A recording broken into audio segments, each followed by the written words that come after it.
الحمد لله رب العالمين والصلاة والسلام على سيد الأنبياء والمرسلين وعلى آله وصحبه أجمعين أما بعد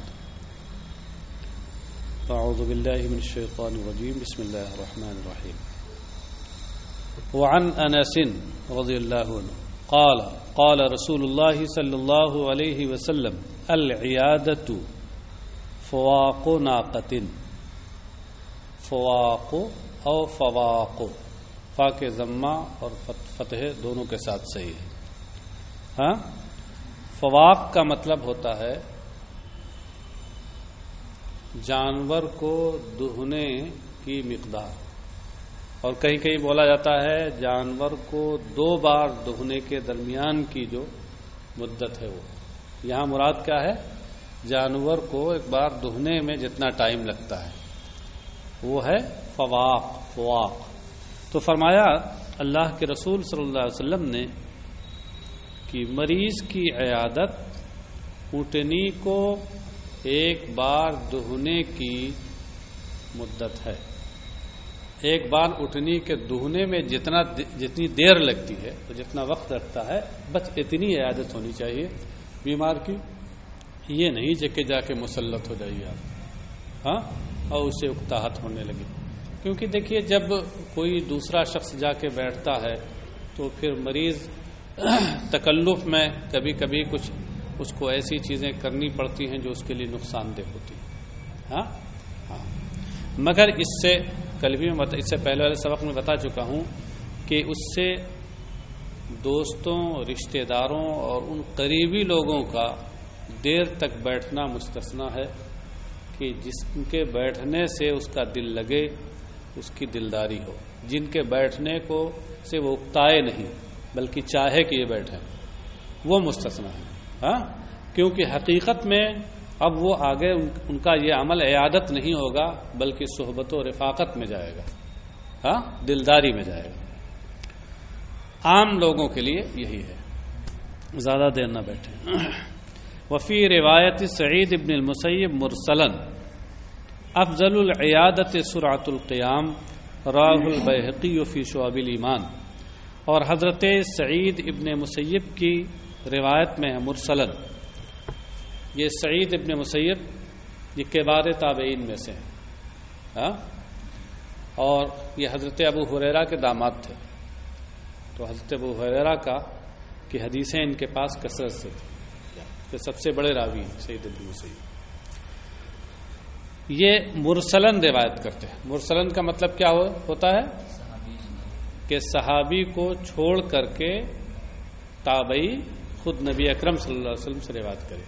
تو سرکار کا یہ قول ہے اور انہوں نے سنا ہے حضرت ابو ہریرہ سے جو ان کے خسر تھے، مگر ان کا نام لیے بغیر کا نام چھوڑ کر کے سیدھے براہ راست سے نبی اکرم صلی اللہ علیہ وسلم سے روایت کر رہے ہیں تو یہ مرسل ہوئی حدیث. کہتے ہیں افضل العیادت سرعت القیام، بہترین عیادت جلد اٹھ جانا ہے.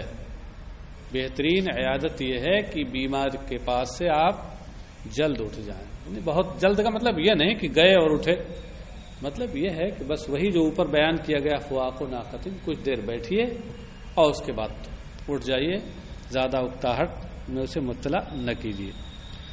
یہ سعید ابن مسیب یہ مرسل حدیثیں بہت کثرت سے روایت کرتے تھے، چونکہ لوگ ان کے بارے میں یہ جانتے تھے کہ انہوں نے عموماً جو حدیثیں لی ہیں اپنے خسر حضرت ابو ہریرہ سے لی، تو ان کو معلوم تھا کہ یہ نام نہیں لے رہے ہیں مگر ان کے شیخ وہی ہیں. اس لیے ایک مسئلہ اصول حدیث میں یہ آتا ہے کہ مراسیل حسن بصری اور مراسیل سعید ابن مسیب ان کا حکم کیا ہے. تو محدثین کا ایک متشدد طبقہ وہ تو یہی کہتا ہے کہ یہ منقطع ہیں، لیکن ایک طبقہ یہ کہتا ہے کہ مراسیل سعید ابن مسیب یہ متصل کے حکم ہے، کیونکہ ان کے بارے میں یہ معروف و مشہور تھا کہ حضرت ابو ہریرہ کا نام چھوڑ کر روایت کرتے ہیں اور یہ حدیث انہی سے لی ہے. رواہ البیہقی فی شعب الایمان. وعن ابن عباس ان النبی صلی اللہ علیہ وسلم عاد رجلا فقال له ما تشتهي قال اشتهي خبز بر. قال النبي صلى الله عليه وسلم من كان عنده خبز بر فليبعث إلى أخيه ثم قال النبي صلى الله عليه وسلم إذا اشتهى مريض أحدكم شيئا فليطعمه رواہ ابن ماجہ۔ حضرت عبداللہ ابن عباس رضی اللہ عنہما سے روایت ہے کہ نبی اکرم صلی اللہ علیہ وسلم نے ایک شخص کی عیادت کی۔ عیادت بیمار کی ہوتی ہے تو رجلن سے مراد کیا ہوا؟ رجلن مریضہ۔ ہاں یہ عادہ کا لفظ بتا رہا ہے کہ یہاں رجلن مریض کی صفت کے ساتھ متصف ہے۔ ایک بیمار شخص کی آپ نے عیادت کی تو ارشاد فرمایا آپ نے ما تشتہی، تمہاری کیا خواہش ہے، تم کیا چاہتے ہو؟ قال اشتہی خبز برن، تو انہوں نے کہا کہ میں گیہوں کی روٹی کی خواہش رکھتا ہوں۔ اس زمانے میں بہت آسان نہیں تھے گیہوں کی روٹی ملنا، ہاں اچھی غذا مانی جاتی تھی، فاقے لوگوں کے ہوتے تھے۔ قال النبی صلی اللہ علیہ وسلم، تو سرکار علیہ الصلوۃ والسلام نے ارشاد فرمایا من کان عنده خبز بر فلیبعث الی اخیہ، جس کے پاس گیہوں کی روٹی ہو وہ اپنے اس بھائی کے پاس اسے بھیج دینا چاہیے، اسے چاہیے کہ بھیج دے ان کے پاس۔ فلیبعث میں وہی لام امر ہے جس کی تفصیل کل بتا چکے ہیں۔ ثم قال النبی صلی اللہ علیہ وسلم، پھر سرکار نے ارشاد فرمایا کہ جب تمہارا مریض کسی چیز کی خواہش کرے فلیطعمہ، تو اسے وہ چیز کھلا دینی چاہیے۔ یہ حکم بظاہر عام ہے لیکن در حقیقت اتنا عام نہیں ہے، یہ کچھ قیدوں کے ساتھ مقید ہے، یعنی بشرطے کہ وہ اس کے لیے مضر نہ ہو۔ بات سمجھے؟ اور یہ تو شرط کھلی ہوئی بات ہے کہ مضر نہ ہو اور خواہش کر رہا ہے تو کھلا دو۔ یا دوسری بات یہ ہے کہ وہ بیمار ایسا ہے کہ اطباء نے اور ظاہری علامات نے یہ بتا دیا ہے کہ اب اسے بچنا نہیں ہے، جیسے کچھ بیماریاں ایسی ہوتی ہیں، مثلا کینسر کی بیماری ہے اور وہ آخری سٹیج پر ہے، آخری مرحلے میں ہے، تو اطباء بھی یہی کہتے ہیں کہ بھائی ان کو گھر لے جائیے اور جو مانگیں جو کہیں ان کو کھلائیے، یہ چند دن کے مہمان ہیں۔ تو اب ایسے مریضوں کو جو ان کی خواہش ہو کرو۔ رواہ ابن ماجہ نے اسے روایت کی۔ وعن عبداللہ ابن عمرو قال توفی رجل بالمدینة ممن ولد بها فصلى عليه النبي صلى الله عليه وسلم فقال يا ليته مات بغير مولد قالوا ولما ذاك يا رسول الله قال إن الرجل إذا مات بغير مولده قيس له من مولده إلى منقطع أثره في الجنة رواه النسائی وابن ماجہ۔ حضرت عبداللہ ابن عمرو رضی اللہ عنہ سے روایت ہے، انہوں نے کہا کہ مدینے میں ایک ایسے شخص کا انتقال ہوا جو وہیں پیدا بھی ہوا تھا، وہیں پیدا ہونے والوں میں سے تھا، وہیں پیدائش بھی ہوئی تھی، انتقال بھی وہیں ہوا مدینہ شریف میں۔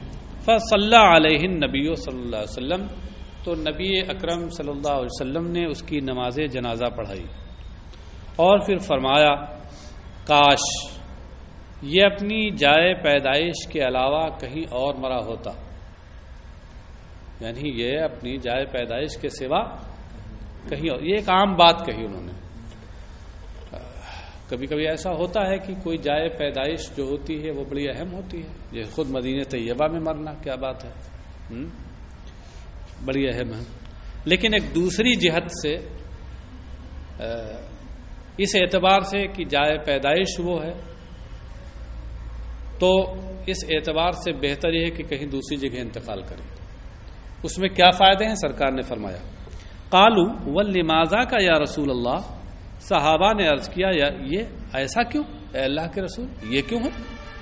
قال ان الرجل اذا مات بغیر مولده قیس له من مولده الى منقطع اثره فی الجنہ تو سرکار نے فرمایا کہ انسان جب اپنی جائے پیدائش کے علاوہ میں انتقال کرتا ہے تو اس کی جائے پیدائش سے لے کر کے اور اس کے نقش قدم کے ختم ہونے تک، ختم ہونے کی جگہ تک، منقطع اثر کا مطلب اثر مانے نقش قدم، اور منقطع اثر اس کا نقش قدم جہاں ختم ہو یعنی جہاں اس کی موت ہو، تو اس کی جائے پیدائش سے لے کر اس کی جائے وفات تک، آپ آسان لفظوں میں کہہ لیجیے، اس کی جائے وفات تک جنت میں اس کے لیے پیمائش کر دی جاتی ہے، زمین ناپ دی جاتی ہے۔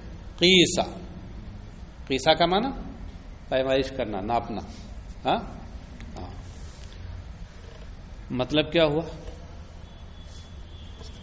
مطلب یہ نہیں ہے جو بالکل ظاہر تو یہ ہے کہ اس کی جائے پیدائش سے لے کر اور اس کی جائے وفات تک جتنی جگہ ہے جنت میں اتنی جگہ ناپ کے اس کو دے دی جاتی، یہ ہے۔ لیکن جنت میں اتنی کشادگی ہوگی ایک آدمی کے لیے کہ اتنی جگہ تو کوئی حیثیت ہی نہیں رکھتی۔ ہاں لیکن دوسری طرف ایک اور بھی حدیث میں ہے کہ جنت میں ایک کوڑے کی جگہ بھی دنیا و ما فیہا سے بہتر ہے۔ ہاں یہ حدیث سامنے رکھی۔ محدثین یہ فرماتے ہیں کہ یہاں قیس لہ من مولدہ لا منقطع اثرہ سے سرکار کی مراد یہ ہے کشادگی اور ثواب کی کثرت۔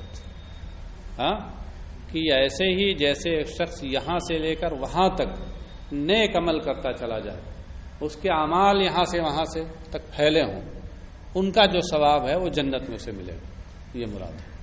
شیخ عبدالحق محدث دہلوی رحمۃ اللہ علیہ نے اشیۃ اللمعات میں اس مطلب اور اس وضاحت کو ترجیح دی، کہا یہی بہتر ہے اس کا مطلب۔ وعن ابن عباس رضی اللہ عنہما قال قال رسول اللہ صلی اللہ علیہ وسلم موت غربت شہادت، رواہ ابن ماجہ۔ سید المفسرین حضرت عبداللہ ابن عباس رضی اللہ عنہما سے روایت ہے، انہوں نے کہا کہ رسول اللہ صلی اللہ علیہ وسلم نے ارشاد فرمایا کہ غریب الوطنی کی موت، مسافرت کی موت شہادت ہے۔ انسان پردیس میں مرے، اپنے وطن میں نہ مرے تو یہ ایک شہادت ہے۔ ہاں شہادت کی موت ہے اس کی۔ اب اس سے پہلے جو شہید کی صورتیں اور شہادت کی قسمیں بیان کی گئی ہیں اور گنتی اور تعداد کے ساتھ بیان کی گئی ہیں، بظاہر تعارض رکھتا ہے کہ یہ تو ایک الگ قسم اور آ گئی، لیکن وہی جواب اگر آپ کو یاد رہیں گے تو کوئی تعارض نہیں رہے گا۔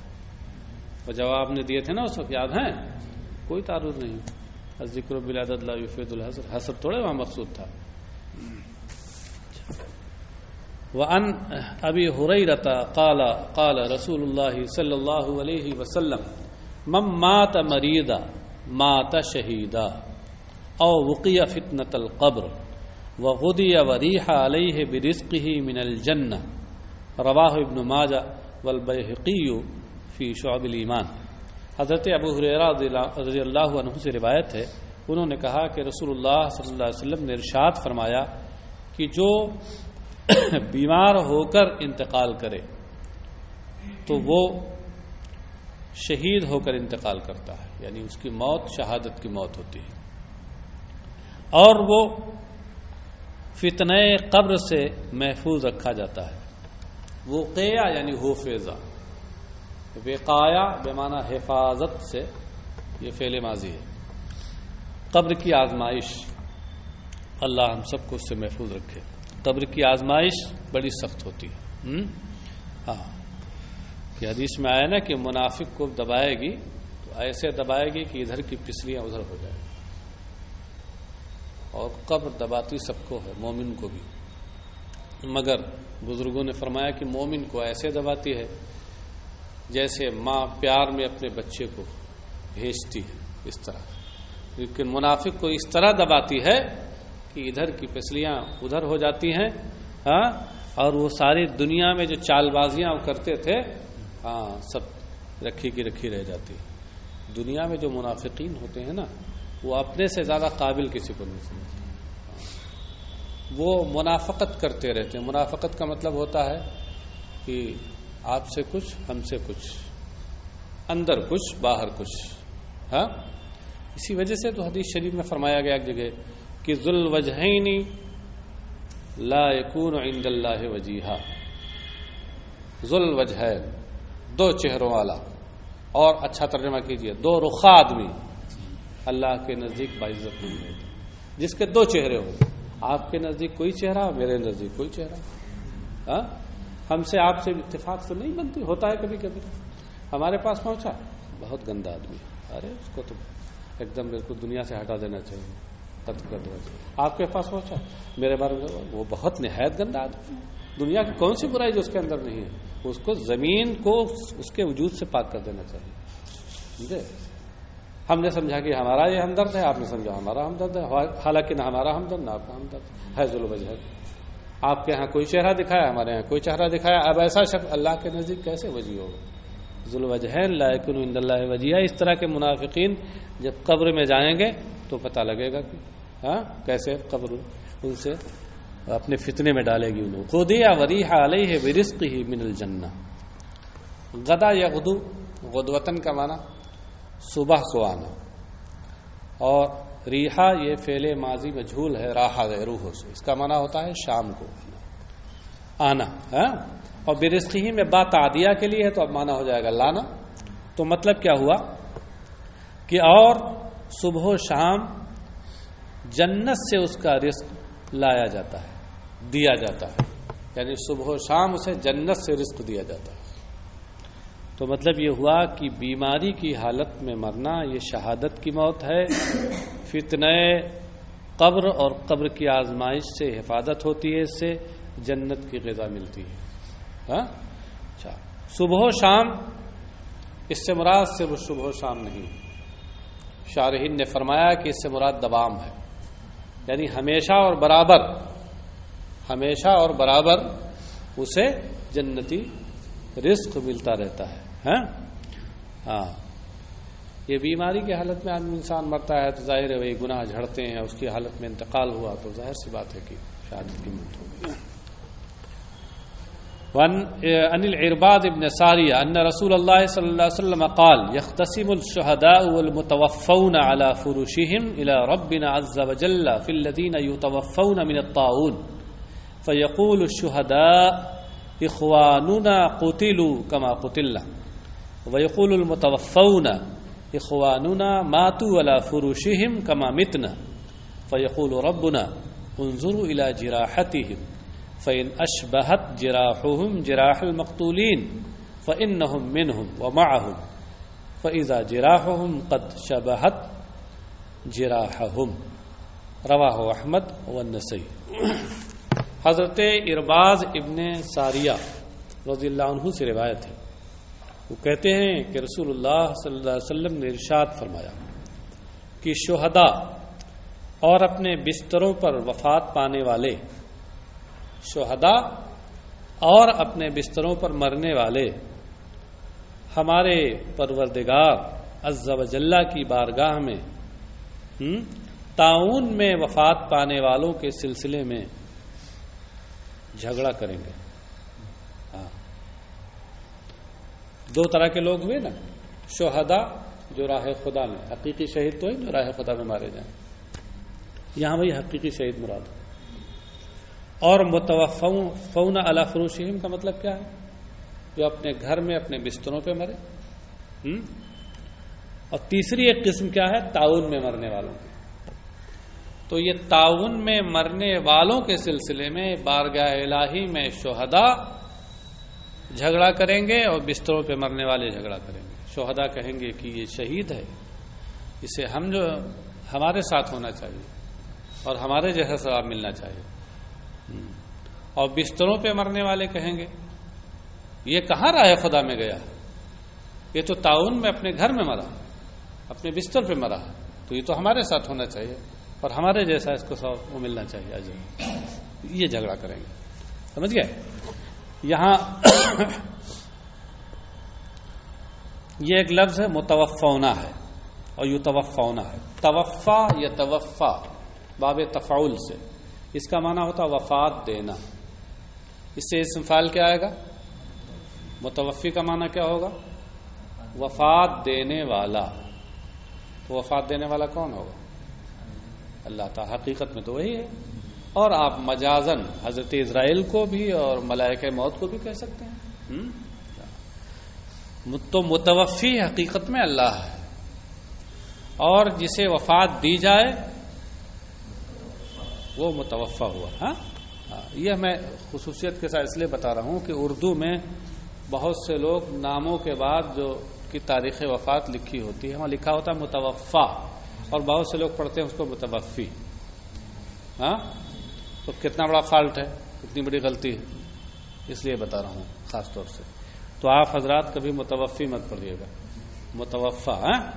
ہاں متوفا کی جمع ہے المتوفون. ہاں اور آگے پھر کیا ہے؟ فیقول الشہداء. یہ فیقولوں میں فائے تفصیلیہ ہے. یہ اسی کی تفصیل ہے کہ یہ شہداء اور بستروں پہ مرنے والے، طاعون میں مرنے والوں کے بارے میں کیسے بارگاہ الہی میں جھگڑا کریں گے. یقول الشہداء، شہداء کہیں گے، عرض کریں گے اخواننا قتلوا کما قتلنا، کہ یہ ہمارے بھائی سے مراد طاعون میں مرنے والے، یہ ہمارے بھائی ایسے ہی قتل کیے گئے جیسے ہم قتل ہوئے. وَيَقُولُ الْمُتَوَفَّوْنَ إِخْوَانُنَا مَاتُوا عَلَى فُرُوشِهِمْ كَمَا مِتْنَا، اور بستروں پہ مرنے والے کہیں گے ہمارے بھائی، یعنی یہ طاعون میں مرنے والے، یہ اپنے بستروں پہ مرے جس طرح ہم لوگوں کی بستروں پہ موت آئی. فَيَقُولُ رَبُّنَا، تو ہمارا پروردگار فرمائے گا دونوں کی باتیں سن کے، جیسے حاکم دونوں کے فریق کی بات سنتا ہے پھر فیصلہ فرماتا ہے، تو فرمائے گا کہ انظروا الی جراحتہم، ذرا ان لوگوں کے زخموں کو دیکھو. فإن اشبہت جراحہم جراح المقتولین فإنہم منہم ومعہم، اگر ان کے زخم مقتولوں کے زخموں کی کے جیسے ہوں تو یہ انہی میں سے اور انہی کے ساتھ ہیں. فإذا جراحہم قد شبہت جراحہم، تو جب ہی دیکھا جائے گا کہ ان کے زخم مقتولوں کے زخم کے جیسے ہوں گے. یعنی طاعون میں مرنے والوں. دراصل طاعون میں ایک بڑا اثر کہا جاتا ہے جنوں کا ہوتا ہے، اور طاعون کے مرض میں جو شخص مبتلا ہوتا ہے کبھی کبھی اس کو ایسا محسوس ہوتا ہے جیسے کوئی اسے ہتھیار مار رہا ہو، اندر نیزہ چبھو رہا ہو. عربی میں طعنہ کا معنی ہوتا ہے نیزہ مارنا، جیسے ضرب بالسیف بولتے ہیں، ایسے طعنہ بالرمح بولتے ہیں، نیزہ سے مارنا. تو مطعون جو اس کو کہتے ہیں، یا اس بیماری کو جو طاعون کہتے ہیں، تو عین نو مادہ ہے، تو اس کی ایک بنیادی وجہ یہی ہے کہ اس میں پڑھنے والا شخص وہ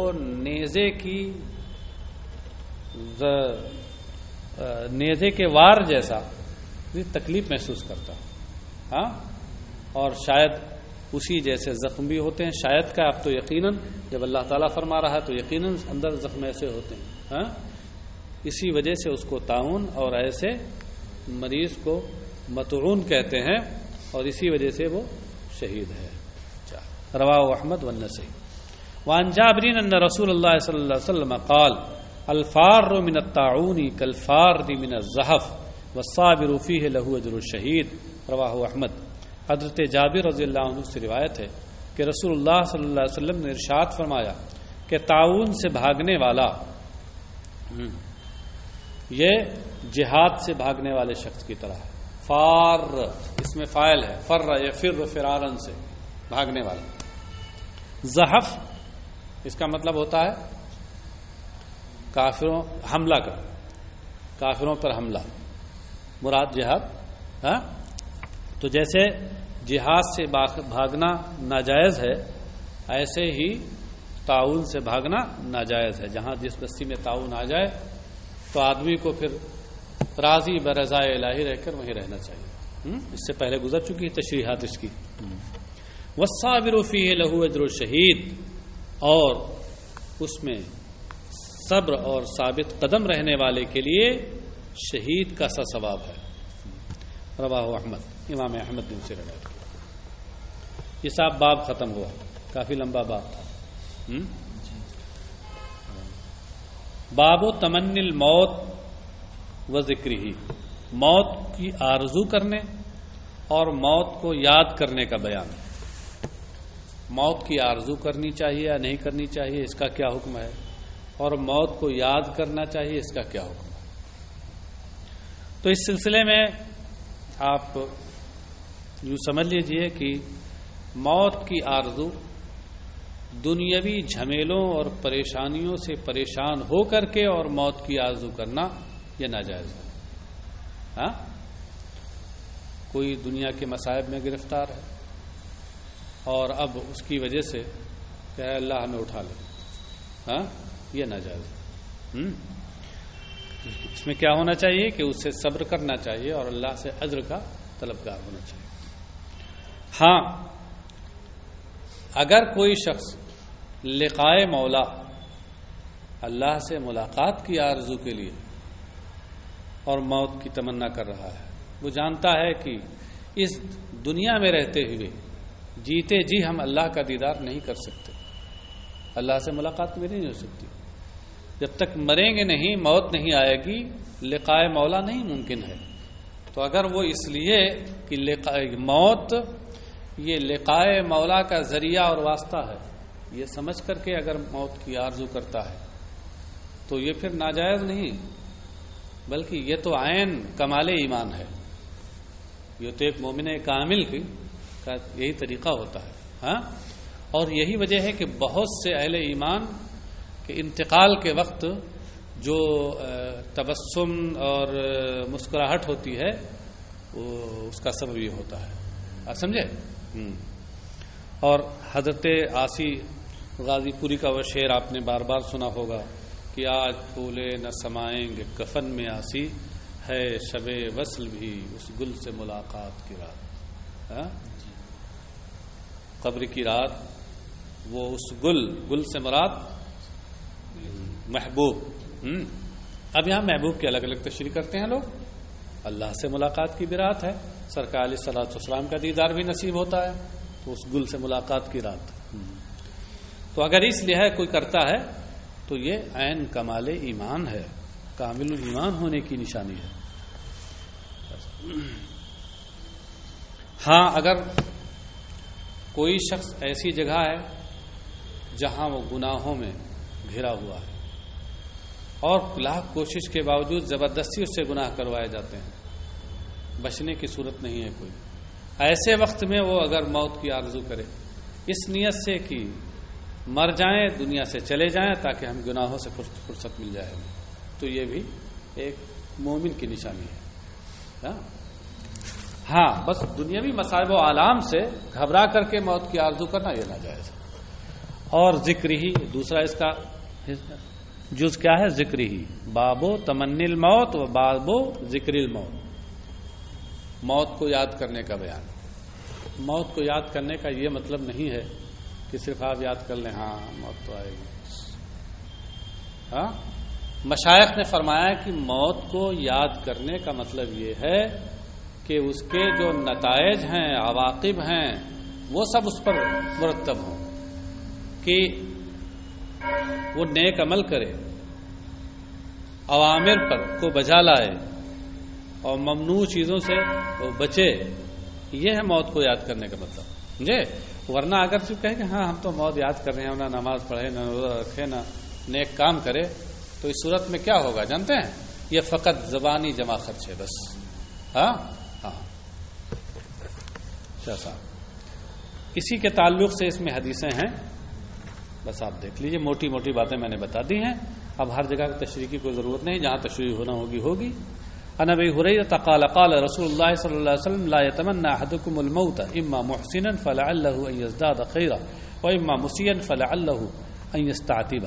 حضرت ابو ہریرہ رضی اللہ عنہ سے روایت ہے، انہوں نے کہا کہ رسول اللہ صلی اللہ علیہ وسلم نے ارشاد فرمایا کہ تم میں سے کوئی موت کی آرزو نہ کرے، یا تو وہ نیک ہوگا، محسن، احسن یحسن احسان سے اس کا معنی نیکوکار، نیکی کرنے والا، یا تو نیک ہوگا فلعلہ ان یزداد خیرا، تو امید ہے کہ اس سے اس کی نیکی میں اور اضافہ ہو.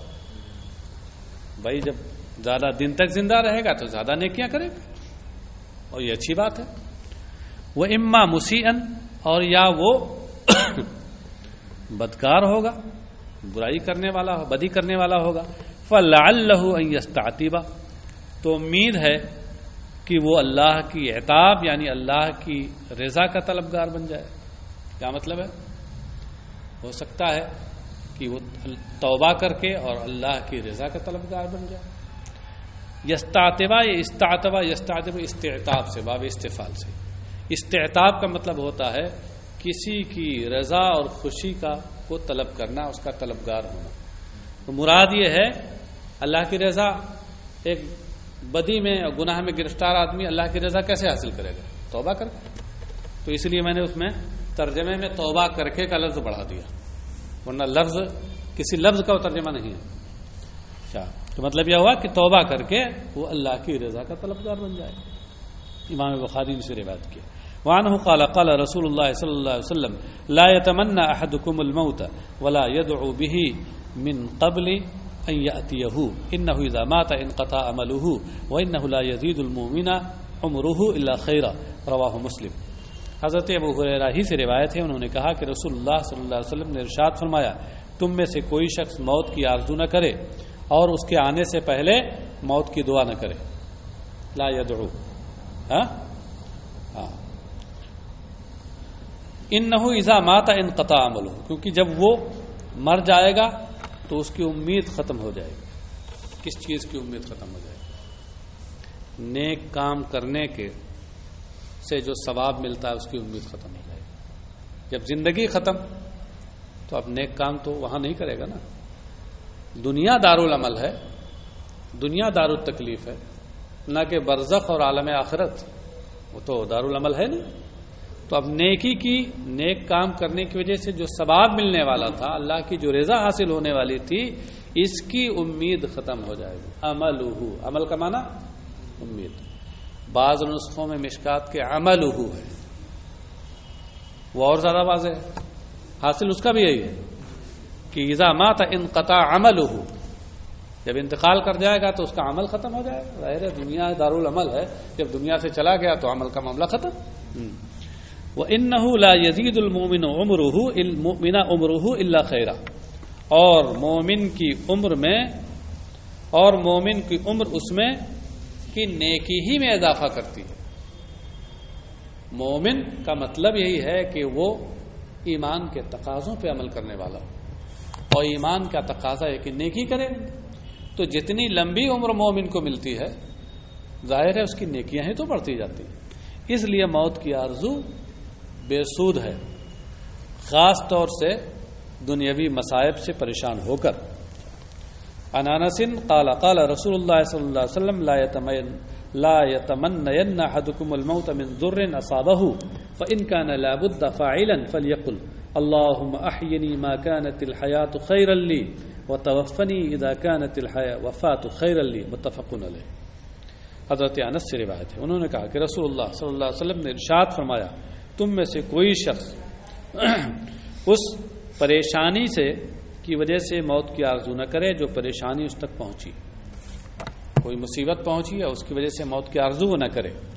فَإِن كَانَ لَا بُدَّ فَاعِلًا، تو اگر اسے آرزو کرنا ضروری ہی ہو، لا بد نا ضروری، اگر ضروری ہی ہو آرزو کرنا، فَلْيَقُلْ، تو اسے یوں کہنا چاہیے اللہم احیینی ما کانت الحیات خیرا لی، اے اللہ مجھے زندہ رکھ جب تک زندگی میرے لیے بہتر ہو. وتوفنی اذا کانت الوفات خیرا لی، اور مجھے موت دے دے جب مرنا میرے لیے بہتر ہو. جو بہتر ہو مولا وہ کر دے. متفق علیہ، یہ حدیث متفق علیہ ہے، یعنی امام بخاری نے صحیح بخاری میں اور امام مسلم نے صحیح مسلم میں اس حدیث کو حضرت انس رضی اللہ عنہ سے روایت کیا، ایک ہی صحابی سے. عن عبادة بن الصامت قال قال رسول الله صلى الله عليه وسلم من أحب لقاء الله أحب الله لقاءه ومن كره لقاء الله كره الله لقاءه. فقالت عائشة وبعض أزواجه إنا لنكره الموت قال ليس ذلك ولكن المؤمن إذا حضره الموت بشر برضوان الله وكرامته فليس شيء أحب إليه مما أمامه فأحب لقاء الله وأحب الله لقاءه وإن الكافر إذا حضر بشر بعذاب الله وعقوبته وليس شيء أكره إليه مما أمامه فكره لقاء الله وكره الله لقاءه. متفق علیہ. حضرت عبادہ ابن صامت رضی اللہ عنہ سے روایت ہے، انہوں نے کہا کہ اللہ کے رسول صلی اللہ علیہ وسلم نے ارشاد فرمایا جو اللہ سے ملنے کو پسند کرتا ہے اللہ اس سے ملنے کو پسند فرماتا ہے، اور جو اللہ سے ملاقات کو ناپسند کرتا ہے اللہ اس سے ملاقات کو ناپسند فرماتا ہے. تو حضرت عائشہ یا راوی کو شک ہے کہ سرکار کی کسی اور زوجہ محترمہ نے کہا، حضرت عائشہ نے کہا یا امہات المومنین میں سے کوئی اور وہاں موجود تھی. انہوں نے عرض کیا کہ انا لنکرہ الموت، کہ حضور ہم لوگ تو موت کو ناپسند کرتے ہیں، ہمیں تو موت ناپسند ہے. دیکھیے انسانی طبیعت جہاں تک ہے تو انسانی طبیعت اور فطرت تو یہی ہوتی ہے کہ انسان موت کو ناپسند کرتا ہے. قال لیس ذالک، سرکار نے کہا یہ مطلب نہیں ہے میرے کہنے کا. یہ تو ظاہر سی بات ہے کہ ہر انسان میں فطری طور پر اور طبعی طور پہ موت ناپسند ہوتی. میرے یہ کہنے کا مطلب نہیں ہے. یہ کہنے کا مطلب یہ ہوا کہ مومن جو ہوتا ہے جب اس کی موت قریب آتی ہے، آثار موت ظاہر ہوتے ہیں، فرشتے نظر آنے لگتے ہیں اور پھر وہاں کا اس کا انجام سامنے ہوتا ہے، آرام و آشائش سامنے ہوتی ہے، تو پھر وہ اللہ سے ملنے کو پسند کرتا ہے کہ کتنی جلدی ہم جائیں اور یہ دنیا کے جھمیلوں سے نجات پائیں اور وہاں کی آسانیاں اور آسائشیں اور راحت و آرام نصیب ہوں ہمیں. اور اس سے بڑا اللہ کی لقاء سے بڑھ کر اور راحت و آرام کون ہوگا. اچھا، اور کافر کا معاملہ ہوتا ہے کہ جب وہ قریب المرگ ہوتا ہے اور عذاب کے فرشتے جب نظر آنے لگتے ہیں اور اس کا ٹھکانہ جب دکھایا جاتا ہے اسے اور وہاں کی سختیاں اور عذاب سامنے ہوتے ہیں تو ظاہر ہے کہ وہ اللہ سے ملنے کو ناپسند کرنے لگتا ہے. تو اللہ اس سے بھی ناپسند کرتا ہے. تو سرکار نے کہا میرے کہنے کا یہ مطلب ہے، وہ مطلب نہیں ہے کہ طبعی طور پہ تو ہر انسان موت کو ناپسند کرتا ہے. قال لیس ذالک، سرکار نے کہا اس کا یہ مطلب نہیں ہے. ولکن المؤمن اذا حضرہ الموت بشر برضوان اللہ وکرامتہ، مطلب یہ ہے کہ مومن کو جب موت آتی ہے یعنی موت قریب ہوتی ہے تو اسے اللہ کی خوشنودی اور اللہ کی جانب سے ملنے والی کرامت و عزت کی خوشخبری دی جاتی ہے. فلیس شیء احب الیہ مما امامہ، تو اس کے لیے اس سے بہتر کوئی چیز نہیں ہوتی، اس سے زیادہ پسندیدہ کوئی چیز نہیں ہوتی جو اس کے سامنے ہے. تو سامنے جو موت کے بعد نظر آ رہی چیز اس سے پسندیدہ کوئی چیز نہیں ہوتی. فاحب لقاء اللہ، تو وہ اللہ سے ملاقات کو پسند کرتا ہے. واحب اللہ لقاءہ، اور اللہ بھی اس سے ملاقات کو پسند فرماتا ہے. وَإِنَّ الْكَافِرَ إِذَا حُضِرَ بُشِّرَ بِعَذَابِ اللَّهِ وَعُقُوبَتِهِ. حضر الانسان کا معنی ہوتا ہے انسان کا قریب المرگ ہونا، قریب موت ہونا. اور کافر جب قریب موت ہوتا ہے، قریب مرگ ہوتا ہے تو اللہ کے عذاب اور اس کی سزا کی خبر اسے دی جاتی ہے. فَلَيْسَ شَيْءٌ أَكْرَهَ إِلَيْهِ مِمَّا أَمَرُ، تو اس کے نزدیک اس سے زیادہ ناپسندیدہ چیز کوئی نہیں ہوتی جو اس کے سامنے آگے آ رہی ہے، یعنی موت. فَكَرِهَ لِقَاءَ اللَّهِ، تو اللہ سے ملنے کو ناپسند کرتا ہے. اور اللہ سے ملنا کیا ہے یہاں پر، وہی موت ہی پہ موقوف ہے، تو اس کو ناپسند کرتا ہے. وَكَرِهَ اللَّهُ لِقَاءَهُ، اور اللہ اس سے ملنے کو ناپسند کرتا ہے. یہ حدیث بھی متفق علیہ ہے، یعنی دونوں حضرات نے حضرت عبادہ ابن صامت سے روایت کیا. اور شاید ابھی آئے نہیں آپ کے آگے استاد. ارے تو یہ اتنا ایک فی روایت عائشہ والموت قبل لقاء اللہ، اور موت اس میں کیا ہے روایت میں کہ والموت قبل لقاء اللہ، اور مرنا یہ تو اللہ کی ملاقات سے پہلے ہی ہوتا ہے. پہلے مرتا ہے انسان تب اللہ کی ملاقات ہوتی ہے، مرنا پہلے ہوتا ہے. تو گویا کہ اللہ کی ملاقات اس پر موقوف ہے. چلیے صاحب آ گئے تو کوئی بات نہیں.